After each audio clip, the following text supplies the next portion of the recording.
Hey, what's going on? Welcome back to another Tuesday tip. I know it's been a while since I made one of these videos. I've been busy with some other stuff, but I'm gonna do my best to keep uploading these Tuesday tips, keep them going. I know it helps a lot of people, and it is my goal to keep making these. But for sure, I'm gonna start posting more content here on YouTube, on Facebook, social media. So be on the lookout for those. Like I said, I'll do my best to keep these going. I just got some other stuff going on as well. But these tips, if you don't know, if you haven't seen one before, I do put these out to help new wholesalers or people out there wholesaling, help you with your business, give you different tips on how to get deals, how to close deals. This tip that I'm going to give you today, actually, it's not about finding deals. This is going to help you on the back end once you already have a deal locked up. So many of you know there's two ways to close a wholesale deal. There's actually a few more, but the two main ways is to double close and to assign a property. When you double close, you actually bring your own funds to the table, or you use transactional funding, which you use basically a one-day loan to close on the property. When you do it this way, there is more fees involved.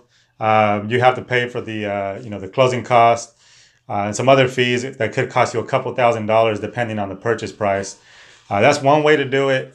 What this does is when you're closing with the seller, your name is going to be on those closing documents. So you don't have to worry about, like when you're assigning a property, you don't have to worry about another buyer's name being on the documents, on title, or on the closing documents. Um, this also saves you on the buyer's end from the buyer seeing what your assignment fee is. So if you're making a bigger assignment fee, you don't want the buyer to see. You can double close on it and they don't see anything but the price that you're giving it to them. The second way, what I do is assigning the property. Basically, once you have the contract, you just write up an assignment contract with the buyer and you assign over the contract along with all the terms that you agreed with the seller. Now, when you do it this way, the buyer is going to see what your assignment fee is. And also the seller is going to see a different name on the closing documents. So if you assign it to your end buyer, who's ABC buyer, and your name is on the original purchase contract, whoever you assign it to, that's who the seller is going to see on the closing documents.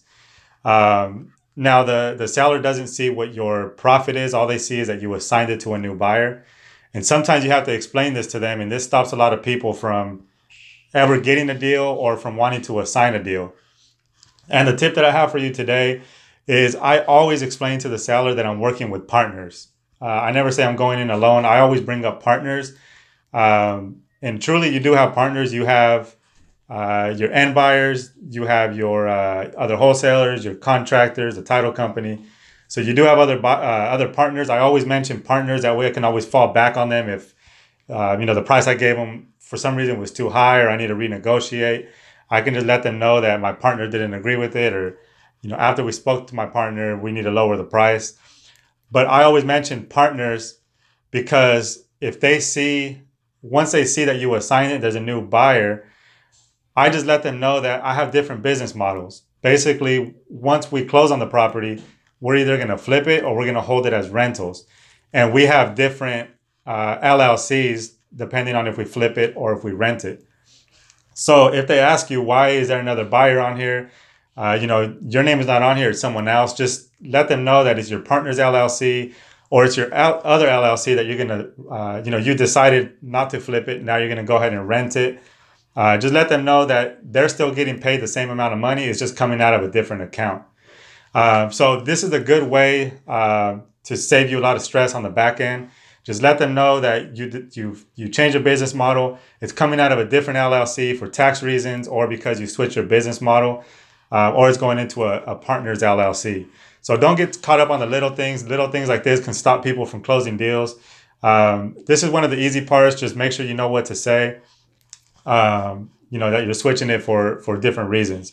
So I hope this helped. Again, I'm going to start posting a lot more content on my YouTube channel and my social media. So make sure you're following me on there. As always, if you have any questions, go ahead and send me a message or drop a comment below. And I'll make sure to see you guys next week for another tip. And again, be on the lookout for some of my content coming out. Catch you guys later.